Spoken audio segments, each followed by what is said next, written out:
Good morning. Good morning. Late yesterday, May 1st, 2014, we received official notification from the Florida Department of Education regarding the findings and restoration costs resulting from the operational and federal audits of the Manatee County School District conducted by the Florida Auditor General's Office during the 2012-2013 school year.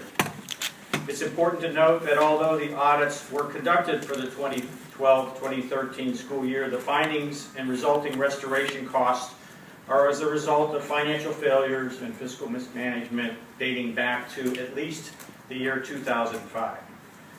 In total, the restoration costs assessed against Manatee County School District general funds for this school year amount to $7 million. This restoration will come out of the Manatee District general funds for this current year. These are the brutal facts as conveyed to this school district late yesterday afternoon. As you will see in the documents provided to you, the amount of the restoration assessed against the district as a result of the operational audit amounted to $4.1 million. The amount of restoration assessed against the district as a result of the federal audit amounted to $2.9 million. This comprises the combined total of $7 million, which again will come out of this year's general funds. Of the $7 million in restoration costs assessed to this district as a result of these audits, $6.5 million are the result of findings associated with fiscal years dating back to 2005 to 2012. Prior to receiving these restoration costs, the Manatee County School District was projecting a positive fund balance for this school year of $8.2 million, which was recently verified by the informal state monitoring team.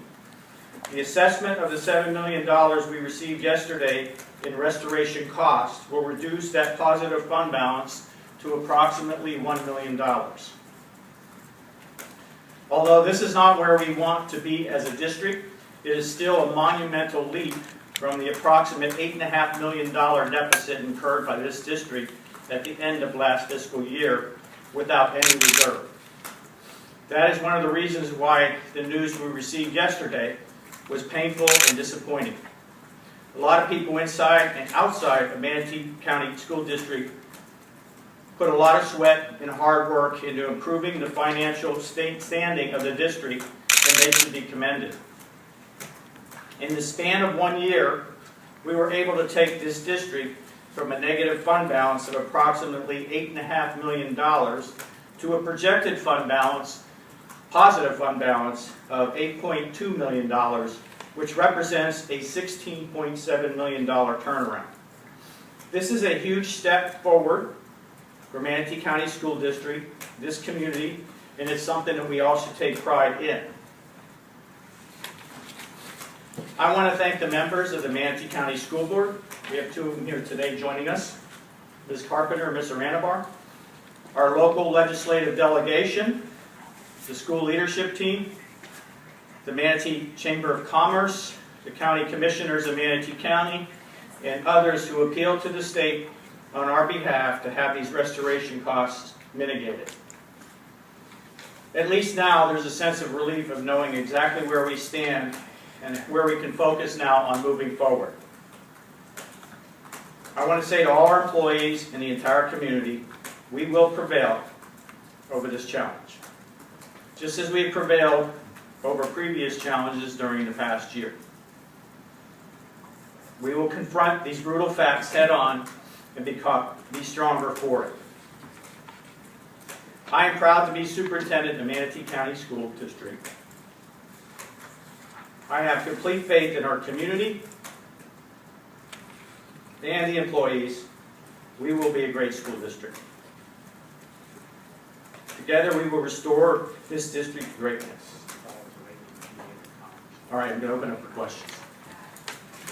Superintendent, one of the problems that has been stated before is this lack of reserves for 5 years. And seeing that you're down to $1 million, you were much closer to meeting that 3% of reserves before this restoration Yes. update. Where will that money come from? You will not be, it appears you will not be able to meet that 3% reserve, so these fines that you're facing, are those likely, and where will that money come from? Well, first of all, again, I want to thank the team over the past year and the hurdles that we had. We actually were at 2.8% of that 3% goal. So a lot of effort went into accomplishing that. We obviously are in our annual budget cycle process, planning process. We were prepared to bring to the board a special workshop next week, the budget. Obviously, this will have an impact on how we're going to go back and find $9 million of additional funding and where we're going to look at making those reductions in for next fiscal year budget. What is that 3% cap that you need? What's the amount? 10.3 million. 10.3 million. So if you need to go back and look for 9 million, what programs, what projects stand to be lost here to try to make up that difference? We'll be looking at that in the next couple of weeks.